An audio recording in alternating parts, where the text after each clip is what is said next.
నీకు అందరితో గొడవ పడే అలవాటుంటే ఈ చిన్న స్టోరీ నీకోసమే. ఒక ఈగ చిన్న చెత్త కుప్ప మీద వాలి అక్కడున్న వేస్ట్ ని తింటూ అబ్బా ఎంత తీయగా ఉంది ఇది, సూపర్ అని గట్టిగా అంటూ ఉంటుంది. అప్పుడే మన ఈగకి ఫ్రెండ్ అయిన ఒక తేనెటీగ అటుగా వెళ్తూ ఈగ దగ్గరికి వచ్చి, మిత్రమా ఒక్కసారి ఈ తేనెని రుచి చూడు, నీకు ఇంకా నచ్చుతుంది అని ప్రేమగా అంటుంది.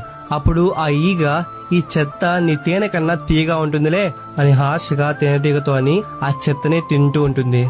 ఆ తేనెటీగ ఆ ఈగని ఇంకా ఏం కన్విన్స్ చేయకుండా అక్కడి నుండి వెళ్ళిపోతుంది. సేమ్ మన లైఫ్ లో కూడా అంతే. కొన్ని బుర్రలకి నువ్వు ఎంత ఎక్స్ప్లెయిన్ చేసినా, ఎంత వాళ్ళ మంచి కోరినా, వాళ్ళు మాత్రం ఆ చెత్తలోనే ఉంటారు, ఆ ఈగలాగా. గుర్తుపెట్టుకో, చెత్తని తేనెలా ఎప్పటికీ మార్చలేం. సో వాళ్ళతో గొడవ పడడం కంటే, వాళ్ళని కన్విన్స్ చేయడం కంటే సైలెంట్ గా వాళ్ళని స్కిప్ చేసి దూరంగా ఉండటమే బెటర్. ఈ రీల్ ని ఎప్పుడు గొడవ పడే మీ ఫ్రెండ్ కి షేర్ చేసి కంటెంట్